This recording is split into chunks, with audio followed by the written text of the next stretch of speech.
Son dos procesos diferentes, al cual el problema es que no lo hemos elegido, hemos sido empujados, todos. Los docentes ejerciendo la conducción, los chicos y los no tan chicos estudiando y las familias. Vamos a deshojar un poquito esa cuestión. La virtualidad es no elegida, igual que la pandemia es intempestiva. ¿Y qué hace la virtualidad? Fundamentalmente, y para mí esta idea la estoy trabajando, y para mí es un corazón del asunto. Rompe el tiempo escolar. La virtualidad rompe el tiempo de la máquina de educar. El aparato escolar, cualquiera sea su nivel, incluso la universidad, pero el jardín, los más chiquitos, hasta primaria y también media, es una organización burocrática que, entre otras cosas, estructura el tiempo. La virtualidad rompe el tiempo. ¿Por qué? Porque el tiempo no es el tiempo clásico escolar, es otro tiempo. Líquido, diría don Zygmunt Bauman. Un tiempo escurridizo, un tiempo difícil de atrapar para el que enseña, difícil de atrapar para el que aprende, difícil para la familia, porque además, sígame con esta idea, porque además de que se rompe el tiempo,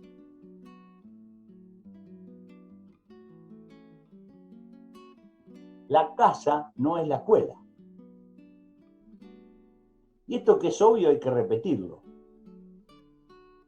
¿Sí? Porque hay toda una generación que te taladraron la cabeza con que la maestra era la segunda mamá, por lo tanto la casa era la segunda escuela o alguna cosa por el estilo. Bueno, no. Yo soy muy crítico de la escolaridad, pero eso no me impide describirla como lo que es. Y la escuela es una institución compleja, tiene sus propios espacios, tiene su propio modo de relación. El adulto en casa es un adulto, y el adulto en clase es otro adulto, y el vínculo es otro. Yo quiero insistir con esto. La virtualidad no es una simulación de la presencialidad. Sí hay colegas, muchísimos, que quieren replicar la presencialidad todo el tiempo haciendo esto. Por ejemplo, todas las clases son esto. Y esa es una mala política. Es una mala política. Sin tener que ser un especialista, quien les habla no es un especialista ni mucho menos en cuestiones en torno a la virtualidad, lejos, soy un analfabeto. ¿Sí? Pero simplemente escribiendo, mandando podcast, pequeñas grabaciones explicando cosas y estableciendo por medio del correo contactos con los pibes, los ordena, los estructura y les da un espacio de intimidad. Porque ahí, ¿qué están haciendo? Están hablando con su profesor. Claro, yo estoy hablando de adultos. Con los chiquitos es otro tema. Por eso habría que hacer un desagregado según situaciones, incluso según disciplina. Pero lo que quiero decir es un error querer llevar la presencialidad a la virtualidad. Por lo menos en este estadio de la tecnología. Si dentro de 20 años va a haber un holograma con el cual el profesor va a estar ahí charlando como si estuviera, no sé. Bueno, ahí ya no sé.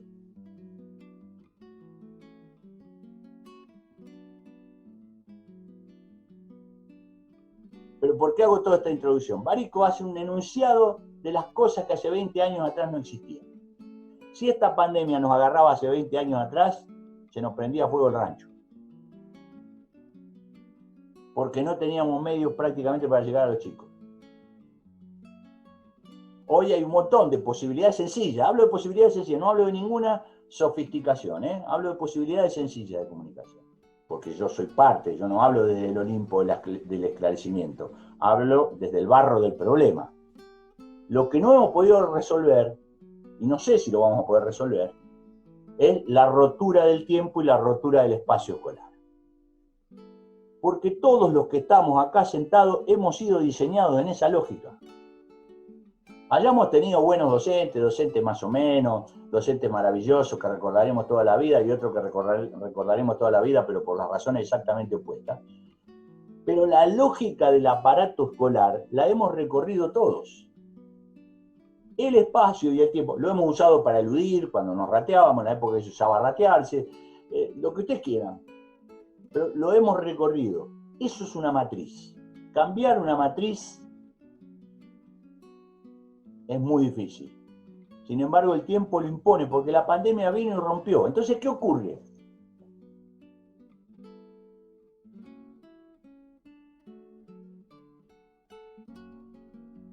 Ocurre que al romperse el tiempo escolar, yo observo, mi percepción puede ser equivocada, que hay como una espera. No se ve la crisis como una oportunidad, sino la crisis invita a una espera. Esperemos que todo esto pase. Por supuesto que desde el punto de vista sanitario todos esperamos que pase, no estoy hablando en ese sentido, obviamente, ¿no? Pero esperemos que todo esto pase, así volvemos a antaño. Y escribimos un tango. Y estamos, o hay quienes están muy ansiosos de volver a aquella situación. Y la verdad es que si esperamos volver a aquella situación tal cual como era prepandémicamente, querrá decir, entre otras cosas, que no aprendimos nada. Porque ¿qué posibilidades abre esto? De las muchas que hay. Son muchas miradas y mucho para pensar. Primero, la primera cuestión es que hay que deconstruir las mecánicas en las cuales hemos sido diseñados todos nosotros. Hay que desarmarlas. ¿Y qué quiere decir deconstruirlas? Dije que tenía un día de Lesiano, bueno, ahí estamos. Deconstruirlas significa analizar qué dicen y pensar qué podemos cambiar. No qué podemos cambiar como términos de posibilidad, sino qué podemos cambiar como términos de necesidad. ¿Qué es necesario que cambie? Después, el territorio de lo posible nos marcará una frontera. Pero no arranquemos de lo posible. Arranquemos de lo necesario. Ahora, para pensar lo necesario, tuvimos que repensarnos nosotros como ciudadanos, los que somos docentes como docentes, y escuchar a los chicos. Hay que desarmar el sentido común. Volvamos a la presencialidad. ¿Por qué? ¿Por qué no un tiempo mixto? Ahora, para volver a un tiempo mixto, hay que romper con las tradiciones. Otra vez hay que deconstruir una matriz. Una matriz de directores, una matriz de reglamentación, una matriz sindical. Hay que rediscutir nuestras condiciones de trabajo como trabajadores. Y ahí hay que meterse hasta acá, con algunas tradiciones, con la centralidad de la figura física del docente. Sin embargo, es una oportunidad. Ahora, yo empecé por donde empecé, no casualmente. Para eso hay que resolver temas de desigualdad, fragmentación y estallamiento. Porque tiene una demanda docente, tiene que ser la conectividad. Conectividad para todos. Y herramientas tecnológicas para todos, básicas, como en algún momento había iniciado el plan Conectar. Alguna computadora para los docentes, por supuesto, pero para los chicos también. Yo tengo estudiantes universitarios que lo único que tienen es el celular. Te la regalo leer una materia universitaria con un celular. Me parece que hay que pensar la experiencia. Una experiencia que no se piensa no es experiencia, Pablo lo decía y Eduardo lo dijo la semana pasada y yo lo repito. Una experiencia que no se piensa no es experiencia, es algo que te pasó. La experiencia se transforma en tal cuando es reflexionada, cuando es analizada, cuando es descompuesta, cuando es vista una y otra vez. Si no, es algo que me pasó. Hay gente que llama experiencia hacer 30 años lo mismo. Eso no es experiencia, son 30 años hacer lo mismo. Entonces, la experiencia implica un ejercicio de deconstrucción, de reflexión, de desmontar el sentido común. Yo insisto con esto, desmontar el sentido común. ¿Qué es el sentido común? Lo que se piensa, lo que se dice. Y yo lo asumo como propio, pero no es propio.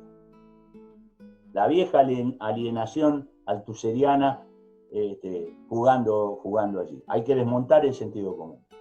Pensar la experiencia, reconstruir.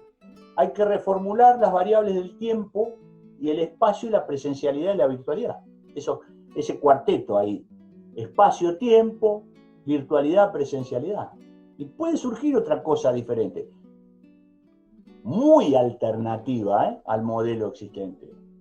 Solo pensar, imagínense esto, solo pensar que un docente no tiene que ir a todas las clases. No tiene que ir al profesorado toda la semana. Por ahí pasa un mes y no va. Pero está laburando. Está dando clase. Está pasándole materiales a los pibes y a las pibas. Está enseñando. Porque enseñar no es sinónimo de estar parado frente a un curso de 30 personas diciendo cosas. Eso no es enseñar. Eso es estar parado frente a un grupo de 30 personas diciendo cosas. Que pueden ser más interesantes, menos interesantes, etcétera, etcétera. Pero eso no es garantía de enseñar. Porque el teletrabajo tampoco es dar clase. Nosotros todo el tiempo hablamos de dar clase. Y si no hay alguien parado frente a un grupo de personas, entonces no da clase. Y si no da clase, no enseña. Eso, una granada. Eso hay que dinamitarlo.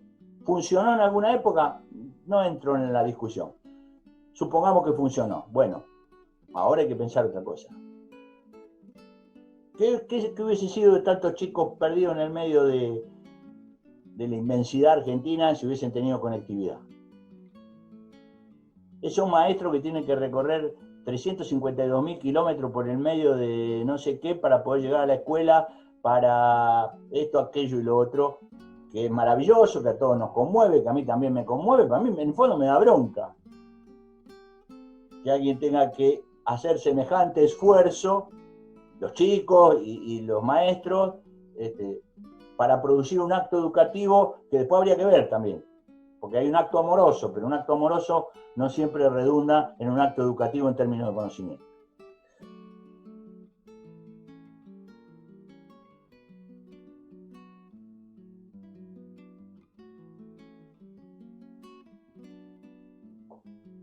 Hoy vi, y cierro, hay que proteger tres cosas, cualquiera sea el modo. La creatividad, el diálogo y las formas de encuentro. Si no, no hay pedagogía. La creatividad, el diálogo, los principios de Dupont dicen, las clases son conversaciones. Por eso yo quiero pasar a que conversemos un poco.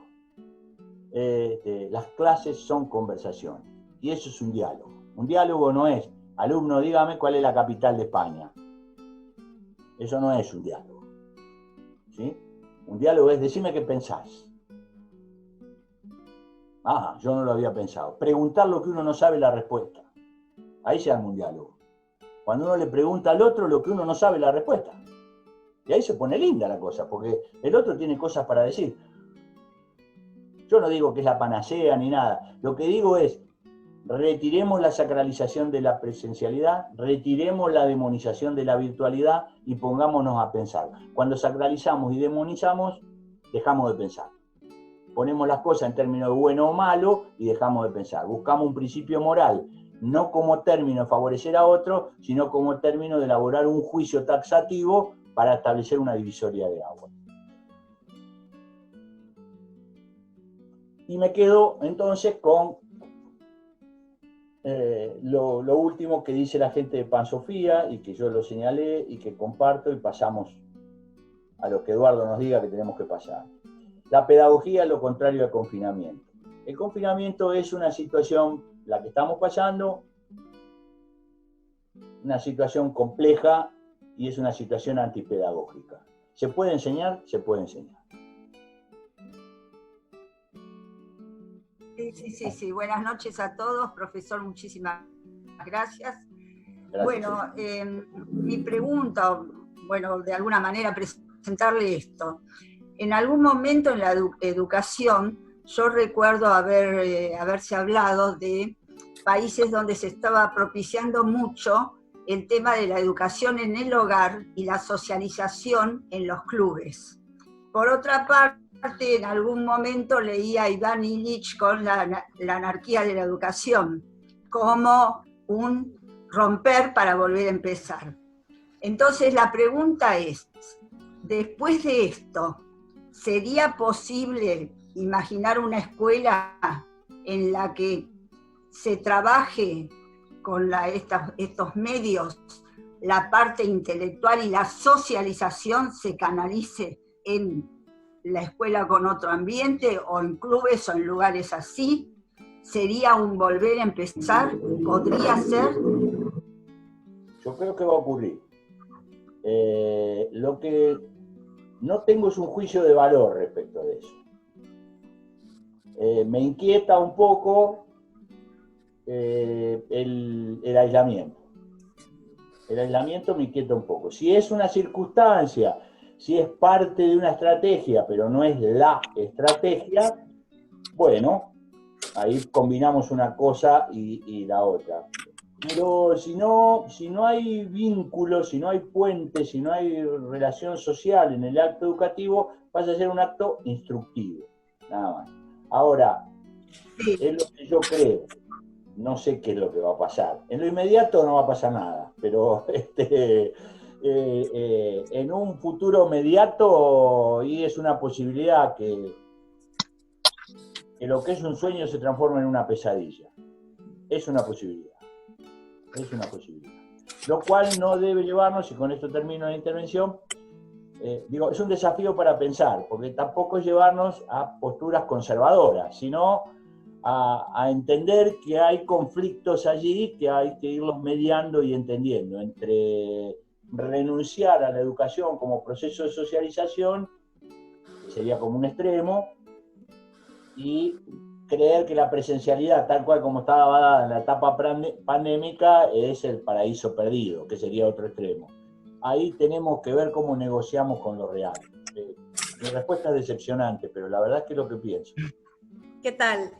No, yo quería hacer contar una pequeña anécdota nada más, y a modo de que la charla se centralizó en cómo romper esta matriz, ¿no?, de los docentes, de la forma de enseñar, pero yo quería dar el punto de vista de un estudiante. Y perdón que voy a hacer una autorreferencia, pero me parece uno de los ejemplos que tengo.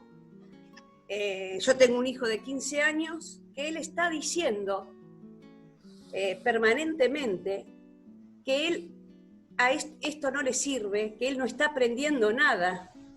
Y nos cuesta mucho, a nosotros como padres, y también su hermano mayor, que tiene 25, mi otro hijo, y le dice: vos no te preocupes, que lo que vas a aprender en la vida no lo vas a aprender, no te lo va a enseñar la escuela. Que lo que necesitas para la vida no te lo va a enseñar la escuela. Pero él está muy preocupado porque él siente que no está aprendiendo nada. Y nos cuesta mucho a nosotros convencerlo, o a lo mejor no lo tenemos que convencer, se va a tener que dar cuenta solo, y creo que va a ser así, de que él está aprendiendo de alguna manera. Con otros modos, de otras cosas, pero él está aprendiendo, no está dejando de aprender con esta modalidad que estamos transitando, ¿no? Vamos a ver después cómo esto sigue. Nada que agregar. Puede ser que tenga razón y que no esté aprendiendo nada. También se puede no aprender nada en la presencialidad. Siempre existe la posibilidad de no aprender nada. Siempre.